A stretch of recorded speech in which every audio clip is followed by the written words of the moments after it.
I find the biggest passion in my life has always been helping people heal. That if I just step back and listen to the people that live in this environment and very much respect them, that I was able to grow exponentially. Honestly, I did it to look for cures for my kids, because I knew that there had to be an answer. One thing that I can't stand more than anything else is watching a fake product excel, knowing that there's an amazing product out there that are following the rules and getting crushed. So today we have an exciting dive into the ultimate rabbit hole. Mm-hmm. Maybe that's not the best way to say it, but Jenifer Gunn, Jen Gunn, has a very unique background, and I think we resonate really well because of that background. And so almost scarily well, yeah, if that's even a word. Well. Yeah. One of the things that I think allows us to resonate so well together, I think, is that in Western medicine, pharmaceuticals have kind of allowed physicians to get away from diagnosis, whereas if you've lived in a third world country and you've tried to treat people, or if you've used only what is available on a native, I don't want to say economy. Native landscape. Native landscape. Yep. You have to be really good at diagnosing and understanding the attributes that aren't necessarily, you didn't necessarily think of this plant being good for this, but because of the diagnostic process, you can say, I wonder if.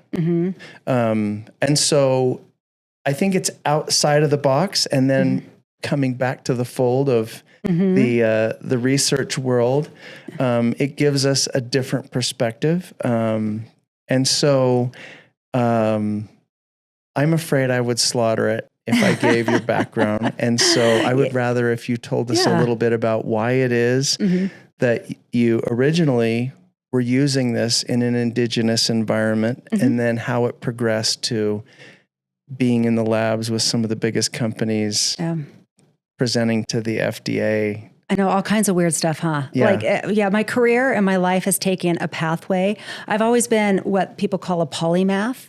I love to learn about multiple different subjects and then understand how everything interplays, So it's going to seem very eclectic and a little strange, the way I came about my career and my life and why. But I've always believed, number one, I find the biggest passion in my life has always been helping people heal. Yeah. Emotionally, mentally, physically, and helping people get back to their true self. What I call, because I used to live in South America, so I call it your ser, your way of being. And I help people get back to a place of healing and wholeness, because that's where true beauty lies, and that's where true people are able to expand their knowledge and be able to help other people. So it's a synergistic approach if you really look at it that way. So it started back years ago. I was always going to go to medical school. I always wanted to be a doctor.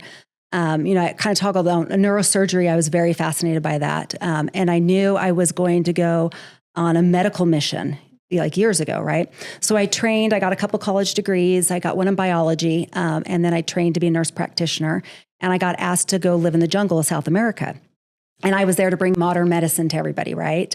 Because that was my training, my background in Western medicine. Right. And so I went down there and I lived amongst the indigenous tribes for a couple of years. And when you talk about, you take this Southern California surfer girl, professional dancer, and then you put her in the jungle of South America, and it's like, you didn't have running water, flushing toilet. I mean, I was really inundated with all of this stuff, right?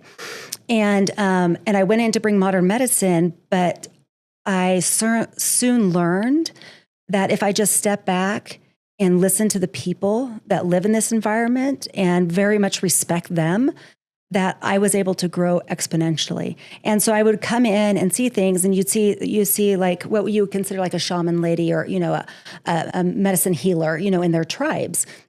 And you'd see them grab, clay out of the ground, but not this portion of the clay, but this portion of the clay. Or you go get the bark and they'd get leaves and crush it up and they make a paste or a tea or some sort, and they would drink it, and you'd see people get better. And I thought, well, this is very fascinating. This is great, but I'm going to go back and I was down there doing epidemiology work. I looked for Chagas disease and chased around a bug and helped people bring clean drinking water. I still believe to this day that clean drinking water, the correct amounts of minerals in the drinking water can cure so many things in life, right? Right. So anyways, make a long story short, I came back and then I just decided, I want to get married and have kids and, do that thing, that everybody does.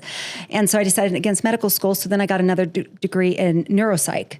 So I have another degree in neuropsychology. I started working for a big medical diagnostic company and everything was going great. And then fast forward, I had kids that were born incredibly sick. And the process was very, very painful.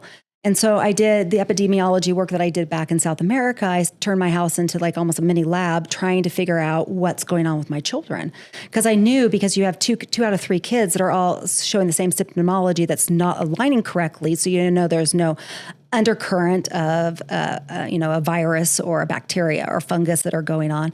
But they seem to be cyclic for both of them and they didn't match up in pattern. So I started really researching it. And so finally got a brilliant doctor that was willing to do a genetic test on my kids. And my kids were diagnosed with an inflammatory disease that at the time they were number 123 and 124 in the world ever diagnosed with it. And so I found myself going back. I worked for a big medical diagnostic company at the time. I would go back to the NIH and met the doctor who discovered the mutation and helped develop a few drugs, but nothing seemed to work for them, like nothing. And I could not watch my kids suffer. I could suffer, but when a parent watches their child suffer, that's endgame, Right. They roll up their sleeves and get to work when that happens. And so I started going back to my time living with the Tobas in South America and realizing there's got to be an answer in nature somehow. So I quit my job in the biotech space and in the medical device space and started working with some brilliant minds. And honestly, I did it to look for cures for my kids, because I knew that there had to be an answer. And so because I spoke fluent Spanish and Castellano and Guarani, they would fly me all over, the world, looking and living with pretty much the indigenous tribes again and trying to find different botanicals and minerals and stuff that would work for people. And so had the pleasure of working with many companies. I've developed hundreds of products throughout my years. And I just kept watching the same underlining theme, of my ultimate goal was to help heal people and help people get to the best space. And it's funny because in that process, I found myself healing as well. And, when you really kind of delve into it, but it's funny because in my career, I would ask to be, because I'm, like I said, a polymath. So I'd be asked to understand, because I spoke so many languages, go work with governments in foreign countries, and go work with the regulators in the U.S. So I've worked with the FDA, the FTC, I've worked with USDA, you name it, NSF. I mean, all those private agencies, and worked with all these to help bring products to the consumers that I believe in my heart would really help people come to what I call their SER, their way of being, and really help people heal and get to that space. And then I had a brief stint again, back in the biotech space and was working with oncolytics, oncology patients and stuff, and just would see one thing after another. And then I just decided, I love this space in my life now. My kids are doing great, by the way. I was able to invent a few things for them that really help them with their TRAPS disease. It stands for TNF-alphas, which is your inflammatory cytokine, right? So they have something that's called tumor necrosis factor receptor associated periodic syndrome. It's a mouthful. It's a trap. It's pretty much what it is. But their body about every 5 weeks doesn't shed the cytokine, the TNF-alphas from the cell surface correctly. So they get really bad inflammatory disease. So you name it, like any, high fevers, rashes, vomiting, just got to that space. And so I've been very, very lucky in my life and my career, but now that they're doing so much better, I feel like, and because of my vast experience in these different spaces of my life, got a few more graduate degrees, postgraduate certifications and different things. If there's something I feel like, okay, there's somebody out there who's going to need this knowledge. Let me go learn it. Let me go figure it out and help people grow, which is why I appreciate you. so much, like I said, we can geek out about like, hey, Joe, do you know about this? Right. And you'd be like, hey, Jen, have you heard about this? And, we can, go down our rabbit hole. I was referring to. Yes. We can go down a rabbit hole, and it's a beautiful thing to go because, it always makes me tear up because I've seen so many lives changed, both like I said, mentally, emotionally, physically. Lives completely change, and people get their lives back and come into their true their true purpose, right? Yeah. Because of, not only the willingness, but companies like ClearPath that, create products that are true and good and clean and really, really help people get to the space of their life that makes them feel better and get better and do better. There's just not enough of that out there, which is really sad. It's shocking. That was the biggest surprising thing, because I wasn't trying to start a corporation. I was trying to solve a problem. Yes. And I thought, well, this must be what everybody does. Mm-hmm. No, and it's not. It's because you're special. I'm just going to say it. I'm just speaking honestly, right? One thing I have is not the ability to lie about that. You're just special, and there was a need out there, and you did what every person should do. You solve a problem. You solve a need that needs to be out there, right? You weren't getting in this to bring something to market because you just want to market it better and do better and copy somebody else. You thought, this is the problem. This is the solution. Let me research and put my heart, my blood, sweat, and tears into all of this. And your family too, who I'm sure backed you up every step of the way. And really let's bring something to people that can help people. The fun thing with Jen is that she saves me months of research. All I have to do is say, hey, what do you think about this? And then she gives me more than enough. And I'm like, oh, okay, that's perfect. That's exactly what I needed to know. Well, what about this then? We have a lot of fun together. Yeah. Oh yeah. There's this big synergistic approach, which I would find, because like I said, I've developed over 400 products for many companies, and I love inventing things, and curtailing them to fit specific needs, but then of course all these things happen to where it doesn't stay true to what it was before. Right. Yeah. And so I am always now in this part of my career aligning myself with people that are really good at, doing what they feel is right to help people, When she talks about these products that she's created, right now the company that you're focusing on is mainly skincare. Skincare and hair care. Skincare and hair care. The reason I'm going to focus on skincare is because after going through chemotherapy, I had this weird response where my hands, the skin just starts sloughing off. It's almost like Hansen's or they call it leprosy. Chemo rash. Yep. Yeah. And I had tried everything, asked my doctors, well, try this. And Jen and I were just talking, and she's like, here, I've got this perfect hand lotion for you. And no joke, I have before and after pictures which we use on our website. Thank you. Yeah, I haven't had a problem with it since. I get minor flare-ups, but it had gotten to the point where it wasn't being addressed, and so it just became worse and cracked and painful. And that's the stuff I invented for my kids' TRAPS disease, because it's an inflammatory response. And 49% of people that go through chemotherapy end up with chemo rash. And most of them don't have anything that they know. And so I created, for my product line, for my company's name is Honey and Stone Beauty. But the serum that you have is called the Goddess Serum. And all of my products, I believe in only using clean ingredients. I don't use any chemicals, dyes, perfumes, nothing, all natural. And then I make sure everything's like phytonutrients. So phyto means it's embedded in the plant, a nutrient in the plant. So we take the plant as its true, authentic form, and I figure out, okay, what's the end effect we're going here? Are we looking to help this person with this is like eczema, chemo rash. It helps people with acne. I mean, it's actually anti-aging. I had the little gobbly neck, because I'm in my 50s. So that happens, right? And I had my little gobbly neck, and I started using my Goddess Serum, and bam, it was gone.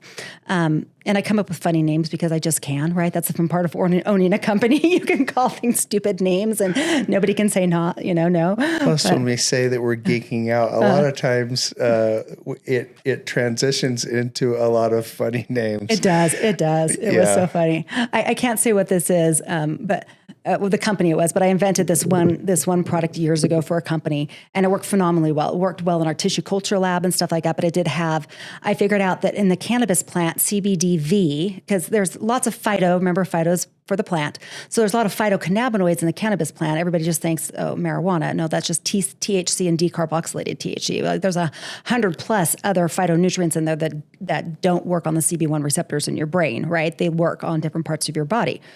And so I figured out that CBDV for my kids' stuff works really, really well for an anti-inflammatory, right? And it opens up certain receptors in your skin. And if I pair it with certain terpenes, it would actually help with an inflammatory process for people who had like pain in their joints. So this company said, Jen, this is really great. You get to name this product. And I said, oh, I've got the perfect name for it. I'm like, what? I'm like, let's call it Roll a Joint because it's a topical cream, right? And they're like, no, the legal's like, no, you can't say that. I'm like, whatever. Yeah, whatever. I'll say what I want to say. Right. So yeah, hence I love coming to you. I'm like, oh, I've got this new beard oil I'm doing. I think it'd be great. I'm going to call it Viking beard oil. And you're always supportive of it, which I just love and appreciate. So yeah. But I love being able to say, hey, there's a particular ingredient that I'm looking at, or I think that these would pair very well together. Because most people don't know this, but there was a big thing back in like the early 2000s where everybody became like, just for example, vitamin D deficient, right? D3, vitamin D3 is found in animal products, right? For vegetarians, it's vitamin D2. Because that's found in plant material. However, it doesn't absorb readily in the body as well as vitamin D3. Yeah. So especially vegetarians were having a very hard time with low amounts of vitamin D.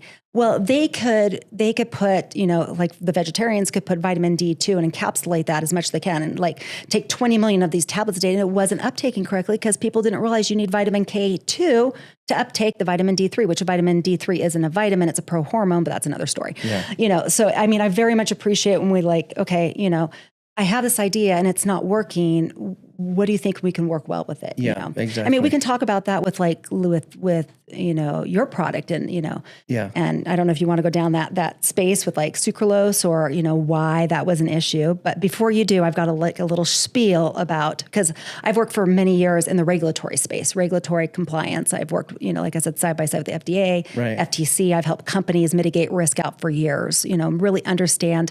I kind of bring business and science and marketing all kind of together to help people, help companies understand what we can say, what we can do and can't do. Right. Because one thing that I can't stand more than anything else is watching a fake product excel, knowing that there's an amazing product out there that are following the rules and getting crushed, because I know the real products can help people and these fake one is just marketing ploys. So exactly. I had this like experience. I explain this to people a lot where do you remember back in the 80s and 90s, the fat-free craze that we have? Mm-hmm. So if people can understand this, then they have a little bit better understanding of what to look for, right? Because people need to be educated and then they need to know, right? Right. And so back in the 80s, there was some companies that decided we want to push processed food and carbohydrated food, right? And we really want to push this. So they gave at some Ivy League schools, I won't name the names, people can go look at the research if they want to look it up, but they paid these researchers to really push fat-free on everybody and to bury the research about fat.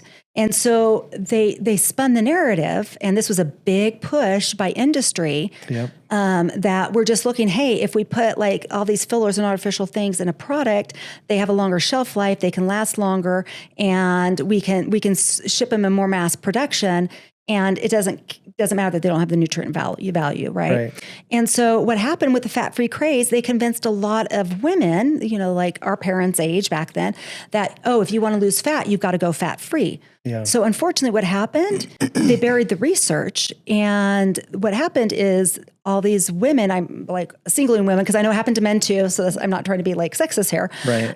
But people started to get really, really fat. Americans became very fat in the 80s and the 90s, very, very fat. Processed foods was everywhere. Yep. If you look at the food, it's like not nutrient dense anymore.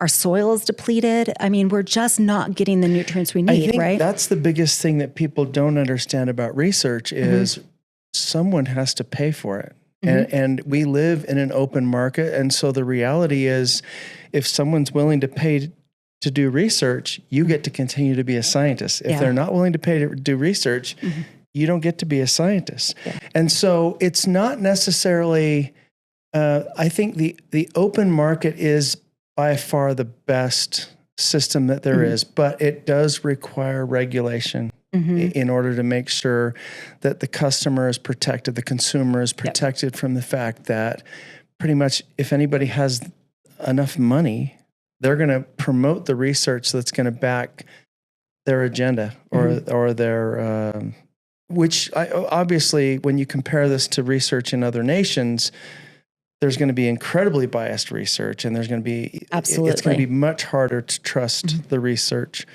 And I by no means have anywhere near your research experience. I mean, I had like one clinical research and design class in medical school. You have life research. That's what matters. But but it's nice because I'm trying to reinvent the wheel, but I can just go to Jen and you can say, oh, well, actually this, it's a lot of fun. One of the product that she's talking about, we're currently working on a product that hasn't been released yet. But it's a lot of fun because we're of like mind, and we want the ultimate benefit. And so it's fun taking a look at what we have available to build it to do good. Yeah. And what we have available, not only, I mean, down to the minutia of the ingredients and how they interplay, and is this ingredient have what we want it to have? For instance, there is one ingredient that everybody loves right now called berberine. It's part of the GLP craze. The GLP-1 in particular, right? But what people don't know about berberine is not grown everywhere, of course, but there's a method in the labs that it's called the HPLC method, right? And it's a testing method where they can put an ingredient in the lab, and it gives certain spikes. And with certain spikes, like notes on a piano, plays a certain tune. Right. And when you put it in the lab and it plays this certain tune for you, okay, this is berberine, right? Right. Well, unfortunately, some ingredient suppliers have noted that there's this one ingredient specifically, in a country I won't name, but there's a specific country that realizes we can take one of their fake ingredients that plays close to the same tune on the piano of the HPLC, right? Methodology, and so they give people it and they call it berberine, and it's not berberine. Well, then people because berberine works really, really well in the gut. Right. And what people don't realize is they're taking this stuff and they're not having the effects. They're like, oh, berberine doesn't work. Right. And it's like, no, berberine works, but you're not sure. Right. And that's where regulations come into play that we talk about, because you have to have some sort of ID testing, right? Yeah. And unfortunately, if they can fake the ID testing, that's a whole other thing. So you really have to have companies that are doing it for the right reason, that are reputable, that are have your best interest in mind, right? Yeah.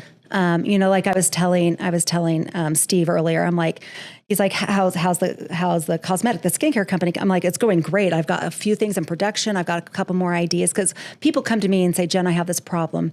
Help me solve it. Like I have one product that works really, really well with psoriasis, right? Right. And people that haven't found relief are finding significant release with one. And that's why I invented it, because somebody said, I have psoriasis. I don't know what to do. I said, well, let's think, right? Yeah. And I believe we even talked about that a little bit, didn't we, right?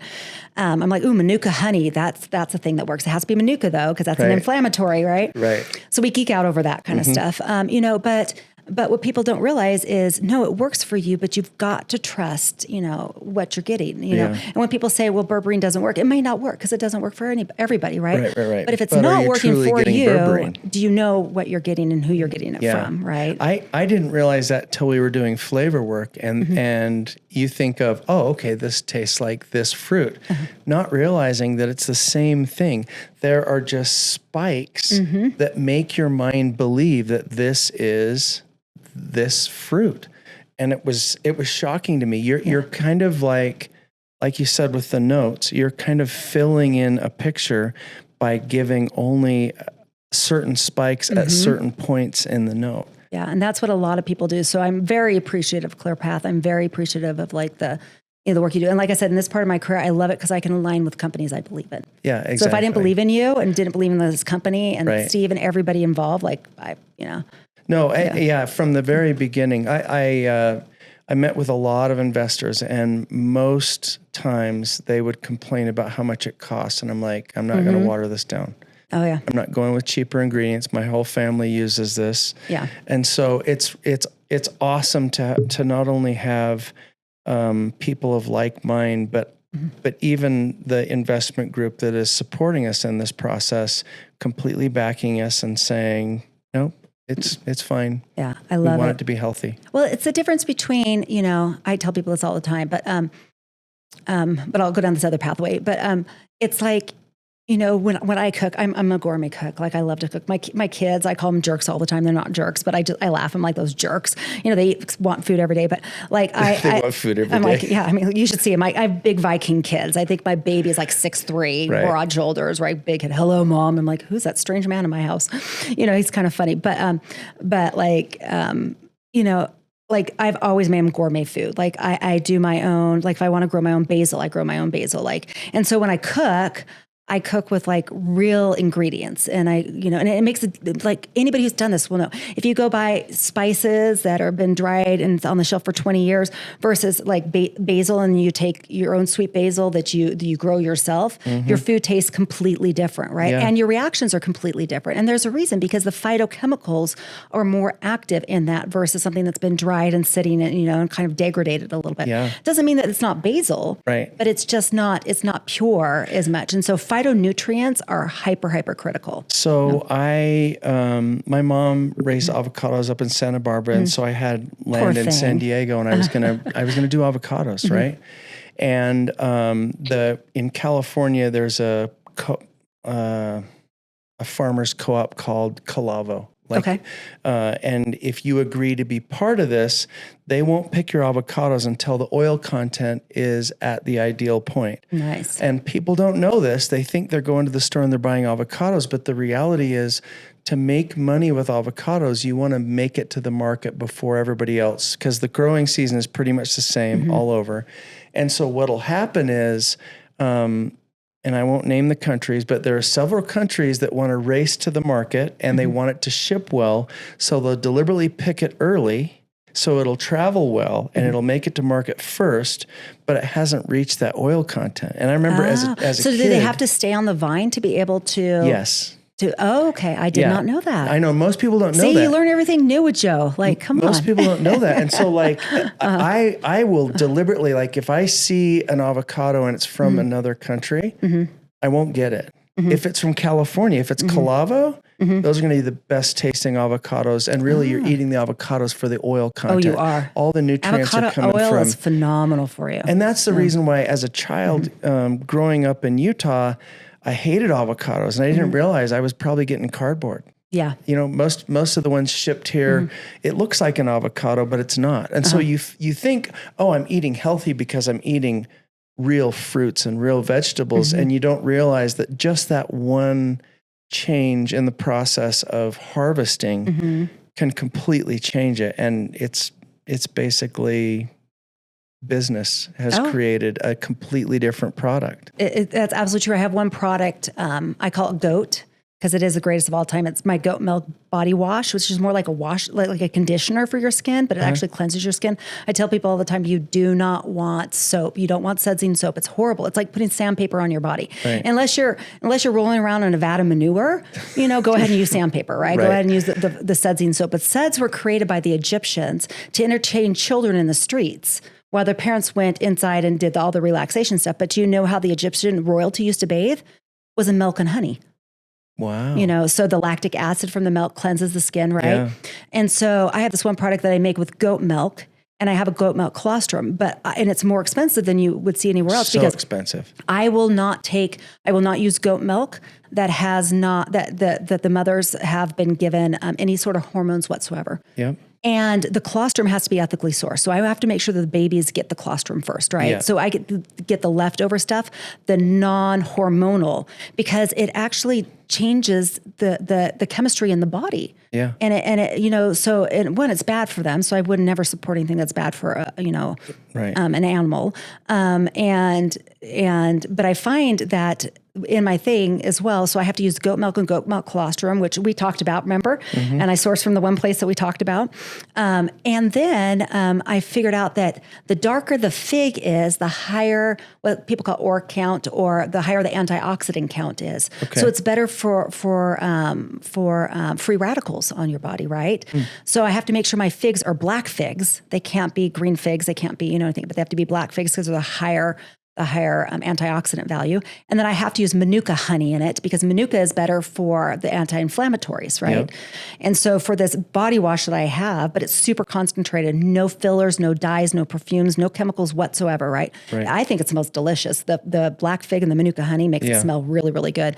But it's funny because I did that for psoriasis, but then people have started using it. They're like, I don't use deodorants anymore. Even men, like, no offense, but like, and I love my men because I got 3 boys, right? The gigantic things I told you about, the jerks, right? Yeah.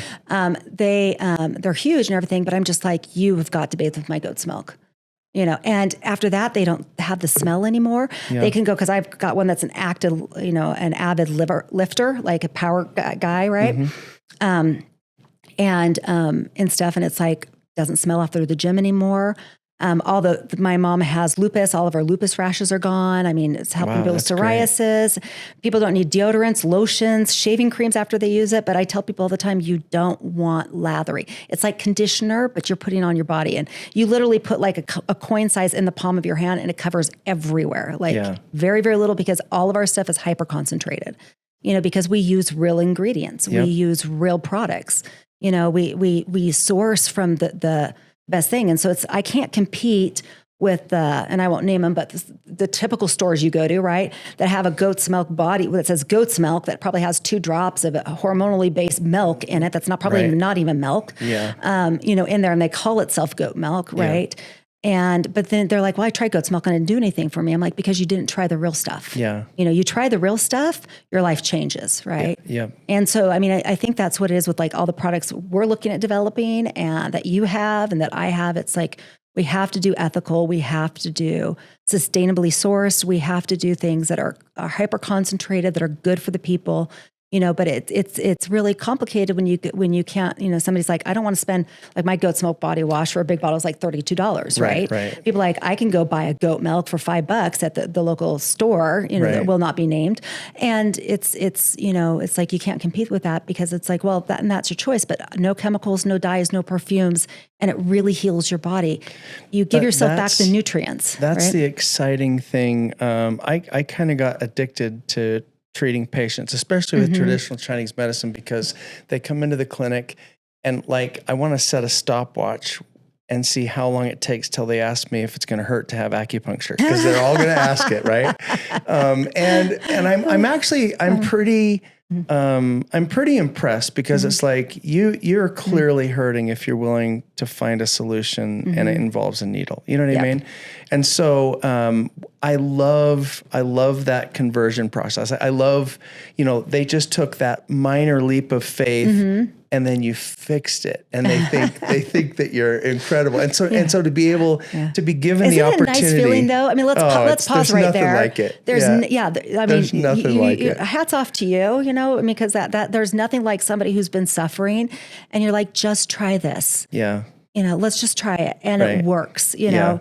And people are like, where have you been all my life? And you're like, right here, The funny thing is, I think back of all of my classmates, and if I would have built the most successful practice, I would be able to see maybe 10, 15 patients a day. And now this opportunity has given us the ability to literally help everyone. Like I have a goal. I would love to have everybody try my products at least once. Same thing with you, because there is something, when people are not used to something healing them or something changing something in their life, it's life changing. Like, it's almost like, I can do this. That's addicting. That's what I love about treating patients is I had one and obviously I can't go into particulars, but she had been years and years and years and years and years going to doctors trying to solve this problem. And nothing was working. They're removing organs. First they start with the gallbladder, then the appendix, and they're trying everything, and nothing is changing anything. I could feel like the resignation to like, this That's is just going to be my life. And the sad thing was, she came to me as a first year student, and it's like, there's so much more that I have to learn. And so I literally told her, I'm like, look, you can see my supervisor for like $5 more. You know what I mean? Like, please go see and she's like, no, I'll give you a chance. And I said, okay, listen, we're gonna do four treatments, and if I can't change anything in 4 treatments, I'm gonna refer you out. These are some things that I would expect if it's going in the right direction. These are some things that I would expect if it's going in the wrong direction. So I need you to tell me if you're experiencing either of these, so that we can know if we're on the right path. And after 2 treatments, something that had been bothering her for, I don't know, like 10, 15 years was gone. And it was like I was just, it was straight up textbook. Like I wasn't trying anything. Like this is the diagnosis. These are the treatment, the most basic treatment ever.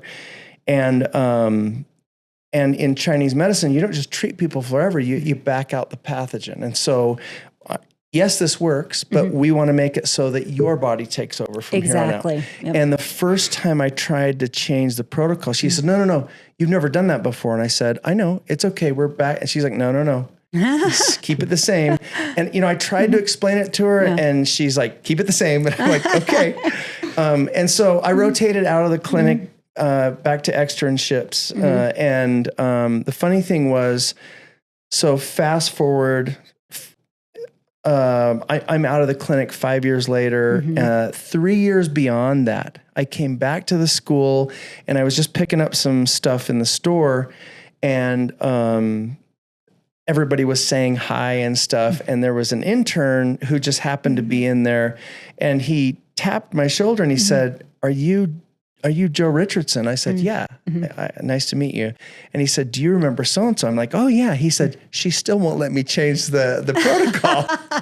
But she had found relief. Yeah. And nothing else worked. Yeah. And like that. That's worth everything. That makes your life worth living. Worth everything. Yeah. Literally, it becomes so addicting. You crave. Yeah. When you have somebody come to your place or see you or whatever and say, you have changed my life. Yeah. It's like, it makes everything worth it. Life was 100% worth it. Well, you can talk about one patient you have. You can talk about me and what you did recently with their research with copper.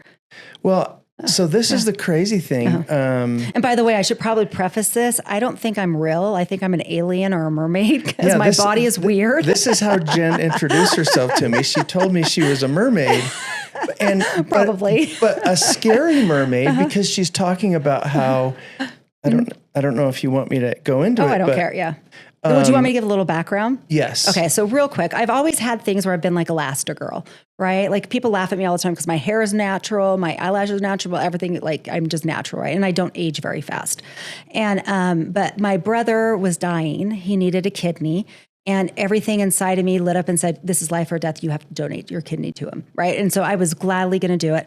Went through the entire process of being a kidney donor.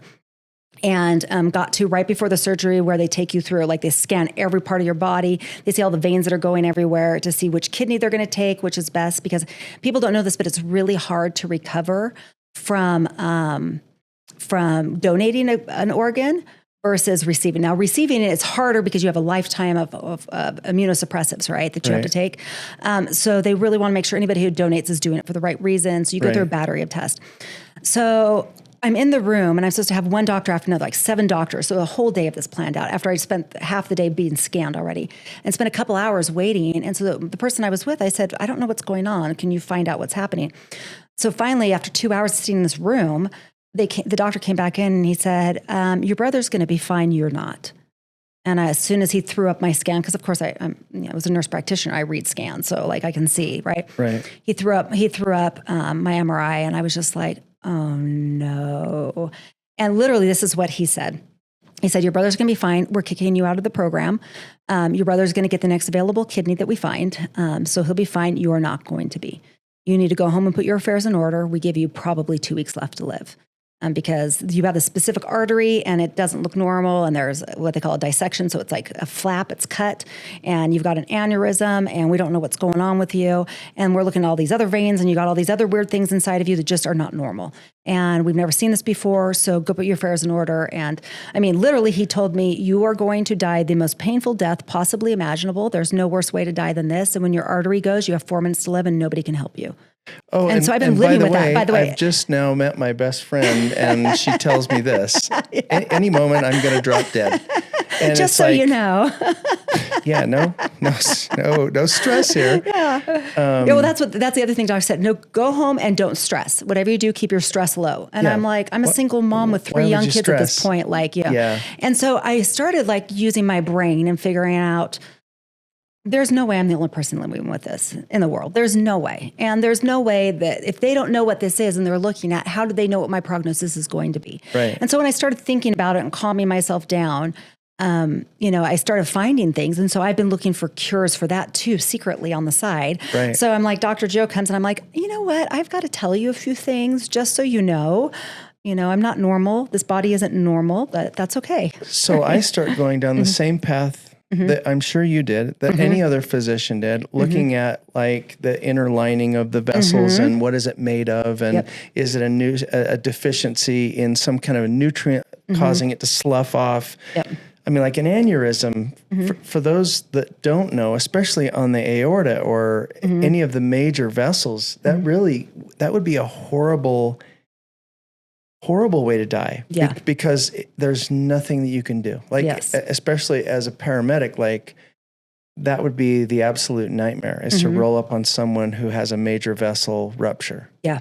Because there's not time for any intervention. Yeah, especially a vessel that even vascular surgeons never touch and never see, right? But this, we're going to get a little theological for a second, because the wonderful thing about this is people will often blame God and say, why would God allow this? But the really interesting thing is, and we'll fast forward to what we found, the really interesting thing is you happen to live very, very close to one of the largest copper mines in the world, which there's got to be copper in the groundwater, not realizing that when I just stumbled across this article about this huge chicken farm. I think you were led to that article. No, right? I agree. Yeah. The huge chicken farm, and a third of the chickens just died, and they did an autopsy on them, and they found out that every single one of them had an aortic aneurysm, and they used copper, and it worked for every single one of artery. Them. Yeah, they never had another adverse event with any of the chickens, and immediately, like, I was completely going down the wrong path. I order you some copper. I call you up and hey, has anyone ever said anything about copper? Because there's nothing in the research about copper. Yeah. But that's what I love about barefoot medicine and herbal medicine and indigenous medicine is. And the brain to be able to interplay all of them together and say, this is the human body. This is what's going on. This is what we don't know. This is what we do know. Where are those gaps, and how do we mitigate any risk from occurring, right? And putting your pride on the back burner. Yeah, and not treating just symptoms. To have someone that you care about and just say, oh, they're going to die. Yeah. And so you try as hard as you can to go, okay, what could this possibly be? Could it be this, or could it be this? And I'm texting you back and forth. It looks like this and this and this and this. And copper's working great for me, by the way. Awesome. So just to, like, I don't know where a camera is, but just so like everybody knows, like Dr. Joe, like, did this research for me. I mean, it was like phenomenal, right? And he's right. I do live by the biggest copper mine. And the thing is funny is I was inspired that this is where you have to live. This is life or death. You need to be here. Yeah. And even though I have a whole purification system in my house, with the water, I do gardening in my area with that. So I'm sure, and all my fruits and vegetables. All your fruits and vegetables oh my gosh, they're so good. So they're getting it. And I'm just like, this was like, how do I awesome have an is that? IQ that I have? And I didn't figure this out. Like, this is amazing. And so I really think, whatever theology you believe in or whatever, I'm going to use the term of God here. Yeah. But, God puts people in pathways to help illuminate the pathways so you can do whatever you're supposed to be. So you can be into your ser, whether it's universe or whatever it is you want to call it, doesn't matter. It's all the same source, right? Yeah. We get these pathways. I could help you with your chemo rash, You probably help me with the weird vessels and stuff, and I guess prove that I'm not a mermaid. And we're still creating an awesome product together too. Yes. Yeah. I'm so excited about that. I know, me too. So excited. When that time's right to come out, I think there's going to be women everywhere that will be just happy about it. So yeah, I think so too. Yeah. It's and I think we live in a phenomenal time too, because we have access to information that honestly, like even if we went back 20 years ago, there's a lot of information that we wouldn't have access to. There's a lot of we talk about was it Athens or Herculean? Where was the library? In Greece? Was it in Greece that had the great combination of all knowledge, and it was destroyed? And if it hadn't been destroyed, the advances that we would have made would have been so much faster. The Sumerian texts? Are you talking about the Sumerians? How far back do you want to go? Are you talking in Greece? So Athens, Greece. So Athens, yeah. We live in a day and age where the information that we have access to and the amount of time that it takes to get to those things has dramatically been sped up. Oh yeah. And it's and you think about it, you go back to like the beginning of this conversation that we had, back in my time living with indigenous tribes in a subtropical rainforest in South America, and going in thinking, I'm going to bring modern medicine, I'm going to help all these people, because I know this is where I'm supposed to be. And that has helped me significantly, because once I was able to step out of my own way and really see, you watch these people that have taken clay and earth and, and aerial parts of different things and combine them together and bring healing to people. Right. And you think to yourself, why is this? So I did go down that rabbit hole, and I'm like, do you realize over 80% of all of our pharmaceuticals are based in nature? Yeah. Over 80%. They just take the chemical out of it, the phytochemical that would work, and then they synthesize it and they make it in mass production to give the people, and then it's used to treat symptoms, whereas I say what we do is we treat people, not just the symptoms, right? I say that all the time. It's very common that we just get a label slapped on us, and it's just a different dose because you're a different size. But the reality is we are very different. Yeah, but it's phenomenal. It's phenomenal to watch people, and I firmly believe, and, I'll probably, die on this hill if I need to, but I really believe that people are just deficient in things. And when you give people back whatever they're deficient in, then they heal, and so we, mentally, physically, spiritually, emotionally, whatever it may be, find the deficiency and give back that deficiency. And then the body is an amazing organism that can self-generate, right? The two tenets of traditional Chinese medicine are Zhu and Shi, deficiency and excess. Oh, really? Yeah. Those are like the foundation of just about everything. One of the first things that you kind of ask is, are they deficient or are they excess? Or are you tonifying the problem? You got to be careful not to treat the problem and make the problem stronger. Yeah. Yeah. Yeah, like you don't want to give parasites food. Right. Yeah, exactly. Yeah. Yeah. How fascinating.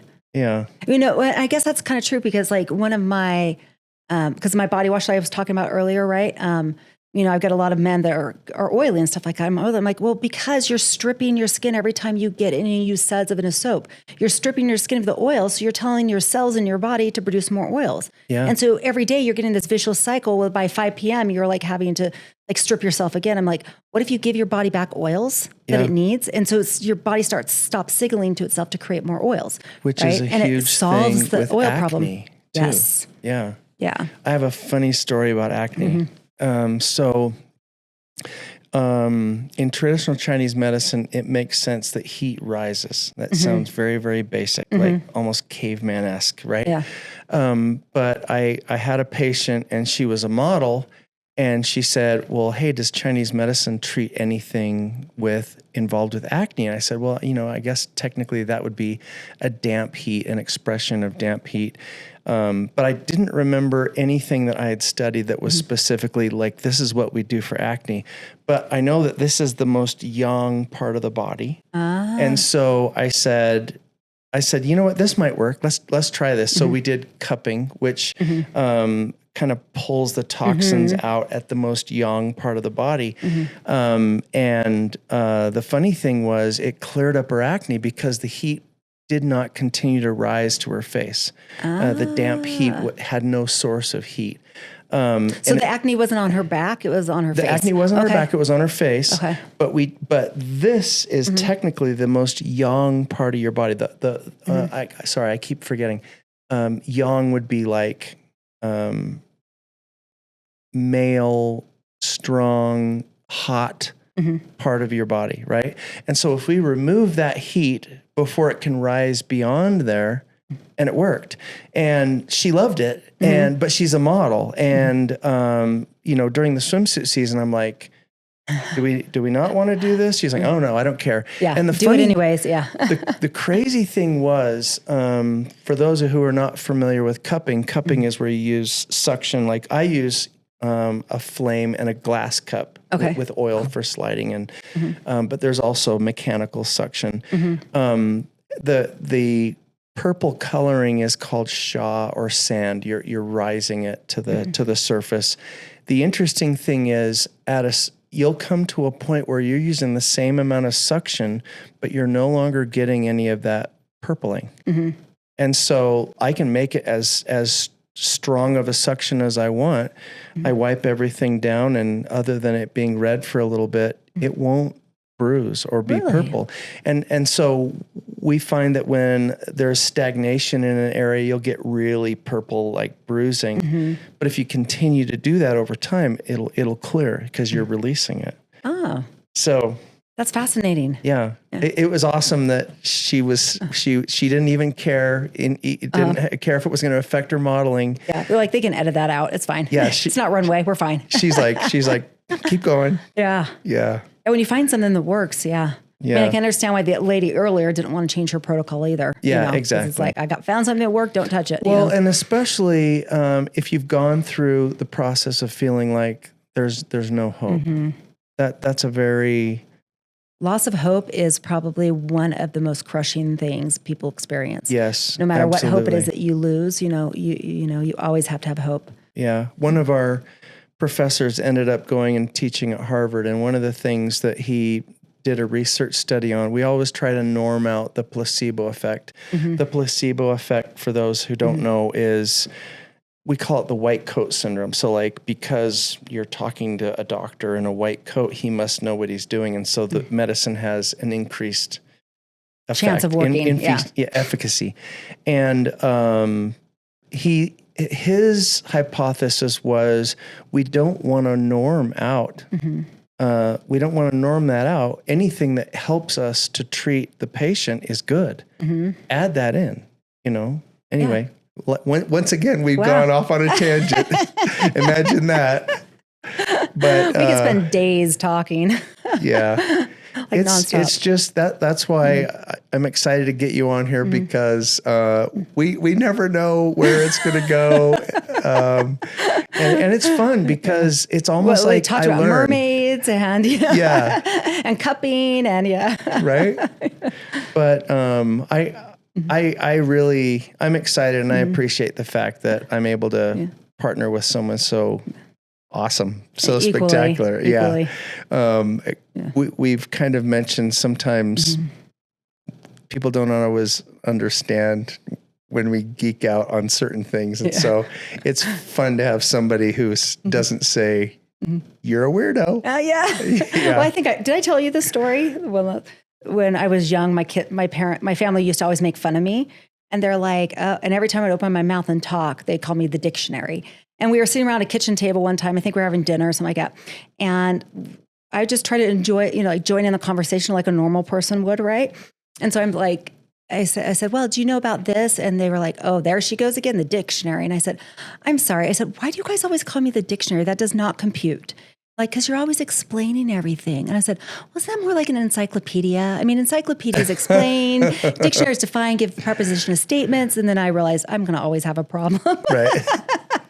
All my friends are going to be imaginary except for Joe. All my friends are going to be imaginary. Yeah.